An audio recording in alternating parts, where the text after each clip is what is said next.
Music has been called a universal language, bridging borders and cultures. This is true of the work of Tina Guo, a Chinese-born cellist and composer based in Los Angeles. I talked to Tina about how she developed her genre-crossing musical style.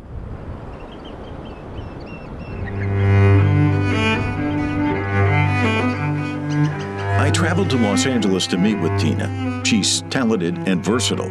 She's played internationally with classical symphonies, but she's also performed heavy metal as an electric cellist.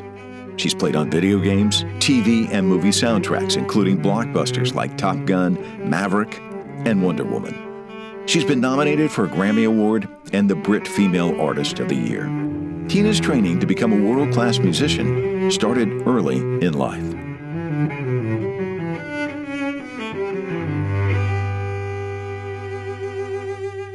So, Tina, I've seen a few interviews with you, and you've described your childhood as, I think, was it adult boot camp or something? So talk to us about that childhood, because you know, it's not uncommon for kids growing up in an Asian American family that, you know, you're driven and you've got to perform and that sort of thing. So what was that childhood like? Oh, well, as like you said, it's not all that uncommon. I think it's part of our cultural thing. So I was born in Shanghai. I was raised, the purpose was to become a musician. And a lot of people, you know, they're like, oh, I was so passionate about music as a child. It was self-instigated. And to be completely honest, brutally honest, I don't think I would have played the cello if it wasn't a part of the family trade. And so growing up, like I lived in China with my grandparents for 5 years, the first 5 years of my life, because my parents had the opportunity to move out to America to study music, because they're both musicians. And so I, was raised with my grandparents. I learned piano, had piano lessons growing up. And then when I moved to America at age 5 and basically met my parents for the first time, to be honest, it was a very difficult childhood, because, I'm meeting my parents, and then we immediately went into boot camp mode. So it was about 5 to 8 hours a day of required practice on piano, on cello, and of course now I'm grateful for it, because if I hadn't been honestly forced to practice, I wouldn't have developed the muscle memory and the technical dexterity that's required, I think, to create art. So it was almost like a training period for just playing the cello. And it wasn't until I left home and went to college here in Los Angeles at USC where I started experimenting, I think, with other styles of music and exploring the world a little bit more.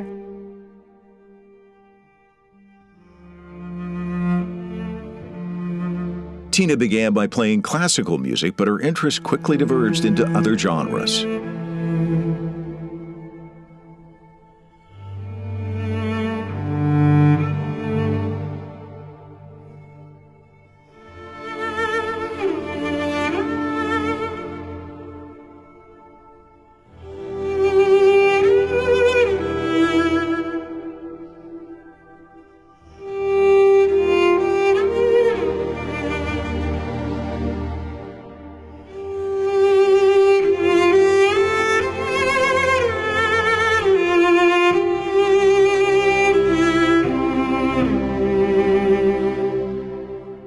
You found a way to kind of rebel with the cello too, in a way where you distinctively own it. It's yours. Can you talk about that and getting that ownership and how important that was to you? Yeah, so growing up, I always had, I think, anytime you force somebody into a cage or a box, you have two extreme, I think, reactions to it. One, you kind of become, subservient to it. And then the other, which I think was myself, I had so much pent up frustration, rage, just extreme. I think I'm a very emotional, extreme person, and having not being allowed to express that. So I was always attracted to darker styles of music. I remember the first album that I ever heard, because I also wasn't allowed to listen to other types of music. I mean, it was super extreme. Anything but classical was not okay. And not to talk about, this artist as a person or any of the drama going on, but just the music. So Marilyn Manson, Antichrist Superstar, there was a CD that this kid, Luke, in middle school, I was in 7th grade, I remember him asking me, hey, do you know who Marilyn Manson is? And I'm like, no, who's she? Like, I have no idea. And so I brought the CD home and I heard it for the first time, and it was like nothing I'd ever heard before. I think it was just there's a lot of like, not masculine energy, but just like aggressive, like dark. And I think I related to it because of my own frustrations that I wasn't able to like vocalize, as a cello robot growing up. And I started to think like, God, I wish I could play that type of music. I have no idea how that's even done, or those sounds, how they're made. Like, I wish I played guitar. So I just started, I think that was a very like seed of like thinking, I wish I could do a different type of music.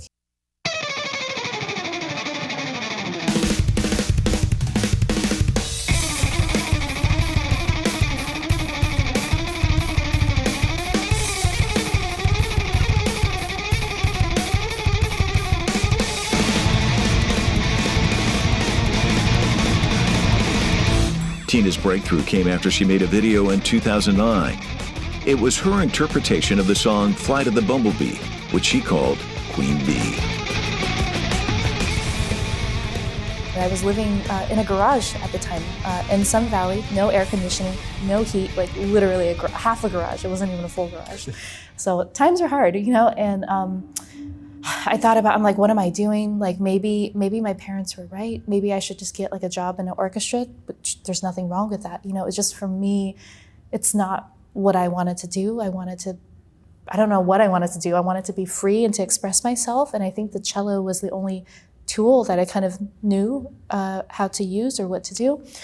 So I decided, I'm like, okay, I'm gonna put all of my life savings, which is only like $3,000 at the time, into a music video, and it'll be my last hurrah. I'm just gonna do this just to get it out of my system.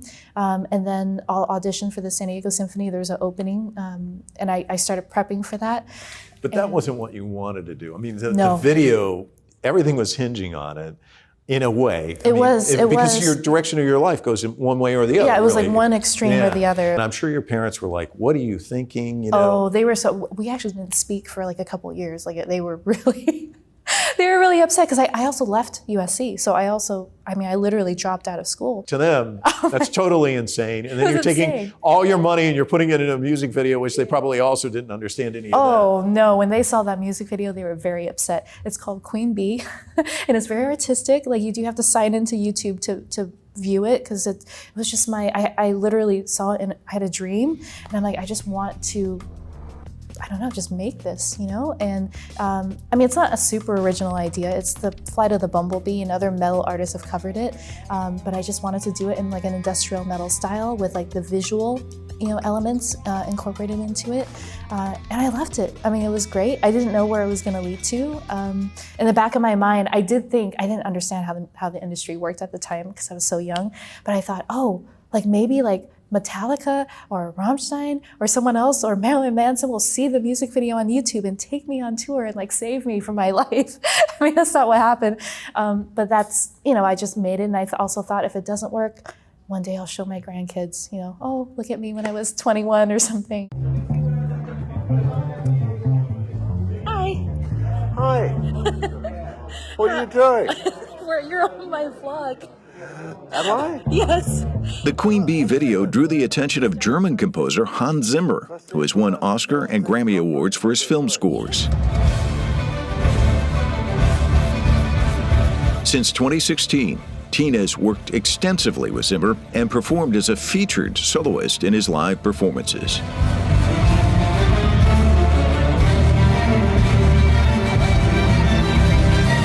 I honestly, Hans knows, we're really close friends, but I had no idea who he was. It was just not it wasn't something I was exposed to. I knew, again, okay, people write music for movies and stuff, but I was so focused on metal, or whatever I was focused on. And so when his assistant first reached out to me, I was like, how'd you get my number? I don't know who you are. Why are you calling me? But so the very first project we worked on at that time, he said, I want you to come in. I saw your video to the studio. So I went to Santa Monica, and it was Sherlock Holmes. That was in 2010. And it wasn't just Hans. I think that video did I don't want to say that was the only thing, but it really, I think, was something that like pushed maybe the visibility. And I was also very lucky with the timing because now, there's so much content on YouTube, but at that time it was still pretty early. So Sherlock Holmes is the first, but it's not the only film that you've been involved with. No, there's been a lot since then. I mean, most recently, Dune, came out, Top Gun, which we did during COVID. So I recorded it remotely from Vegas, where I was living at the time, from my home studio. And I think for me, probably the most close to my heart like movie project that I've worked on is definitely Wonder Woman. I think creating the main theme with Hans, that was like a big awesome thing for me, and also because it's metal. It's like it's a heavy thing. So I thought to myself, oh my God, it somehow kind of happened, like what I wanted to manifest, but in a very roundabout way. Signing with Sony, what was that like for you, and how has that changed your life?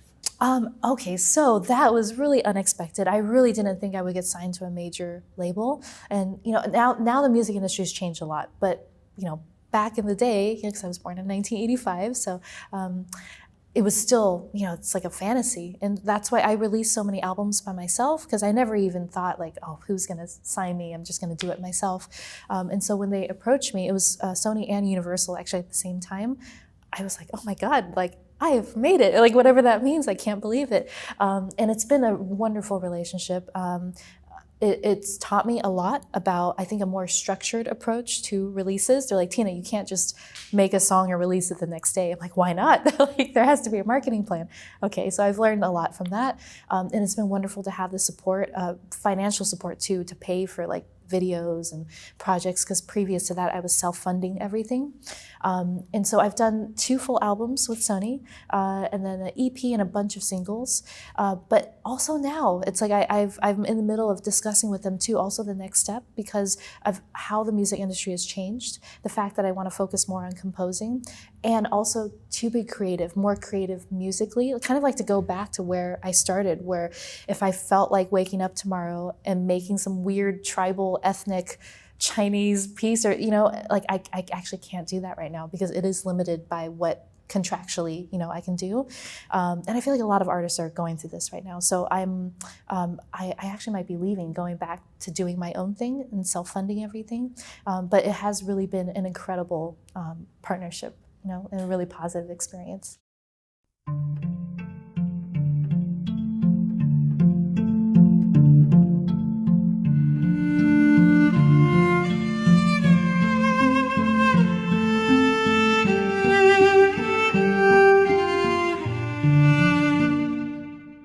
Tina has built a huge following on social media with more than 65 million views of her videos on YouTube. She uses the platform to post music videos and concerts, as well as behind-the-scene looks at her practicing and recording. Hi guys, welcome to my home studio tour. We are in my audio recording office right now, and I'm also going to show you my video editing setup, which I have in a separate room. So here we go.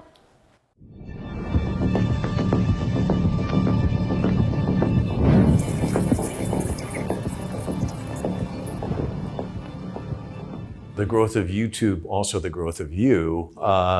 Do you think that that's changed you as a performer? I mean, the fact that I think in a way it kind of stretches you. It's not just focused on the cello. You're thinking visually. How does it change you as an artist, do you think? For me, everyone again is different. I know some incredible artists and musicians who could not care less about the business side of things, about the visual side of things. All they want to focus on is the music, and that's great. And for me, I think I'm just a little bit more, not like whole, but I just like, maybe it's a control thing. I don't know. I just like to shape like the universe of everything around it. So sometimes when I am like writing a piece of music, like I also see or I have ideas for like the visual. So it kind of like comes like hand in hand. And YouTube and making videos though is very different from live performance. That's like a whole other thing, because I know now there's a lot of new musicians coming up who don't really perform live, and it's purely like a social media, YouTube based creative art, which is great, and so for me, I came from like a kind of an old school live performance based thing. So I'm just like, now I'm actually in a, like honestly right now, as of today, I'm in a very transitory phase, because all of these like goals that I had set for myself. Like one of my big goals musically, I just said, I want to play like in an arena on the electric cello, like shredding. Like that was like my fantasy. And I thought I probably would never get there. But that was like a goal that I had. And now I've been very lucky to play in a lot of arenas, and I played at the world's biggest metal festival in front of 100,000 people, at Wacken in Germany a couple years ago. So that was like a surreal moment because I realized, I mean, this is amazing, but then after it's like, that was like my ultimate, what am I gonna do now? Clearly, I think when someone's a performer, they feed off that audience. It's an energy that they get. Can you describe? Because they've all got to be different energies too, I would think. Yeah. All the audiences are amazing, but I think probably the most incredible energy that I felt, maybe because it was just the number of people, but at Wacken, about 100,000 people outdoors, everybody chanting in unison. There's like some type of like very primal energy. I think that's what it is, and so that felt very. It's not even like. It's a feeling, like I feel it like in my gut. It's like this like Viking power. I mean, I don't even know how to describe it, but that was such an incredible feeling. And I think even on this last tour I just did for 3 months with Hans, in arenas. And it's just incredible that to feel that energy. And I think for me, when I see people's expressions, depending on the culture, I think some cultures are a little bit more restrained. And so you're like, are they even happy to be here? Like, there's no expression. And then some cultures are like really expressive, in certain people. And when I am able to see like the emotion, or when people are crying and like freaking out, it kind of like reminds you too. You're like, oh, okay, it's like some type of connection. And I think psychoanalyzing myself in very recent days, I think what I've always seeked out, because people do ask, they're like, God, Tina, you're all over the place, like artistically, like musically, like it's just, I think I was using it as a tool because I was so desiring connection. It's like, that's what I want. I want to connect with people because I didn't have that connection, a deep connection. So I think trying to see how I can connect with people through music, I think has kind of been like a driving force, of the reason why I'm just like all over, and curiosity as well. 10 years from now, if we sit down and talk, Yeah. where does Tina see herself? I would like to have scored a major TV project, something that would allow me to experiment with my love for like tribal primal music, and to be working in the soundtrack industry, actually. Yeah. And so kind of continuing what I'm doing right now. So a lot of recording sessions, working with other artists, and I think just expressing myself musically and artistically. This has been fantastic. Thank you so much. Thank you.